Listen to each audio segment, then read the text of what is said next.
নিজের শরীর, পরিবার, সমাজ এবং রাষ্ট্র এবং মানবতার জন্য যদি ক্ষতিকারক হয় তাহলে কয়টা বিষয় পেলাম? 1 নম্বরে ক্ষতিকারক মনে করি, 2 নম্বরে অশ্লীল, 3 নম্বরে অবৈধ বা নাপাক।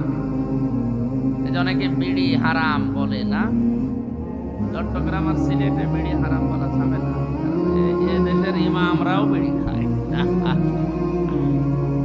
এগুলো আমাদের খুলনা বরিশাল বিভাগে একটু ঝামেলা আছে। ওই এলাকায় যদি কেউ বিড়ি খায় তারে ইমামতি করা তো দূরের কথা, ওরে মসজিদ ঝাড়ু দিতেও দেবে না। চট্টগ্রাম বা সিলেটে আমি দেখেছি অনেক ইমাম বিড়ি খেতে খেতে ফেলে দিয়ে মুখটা গলি করে নামাজ পড়ে। আল্লাহ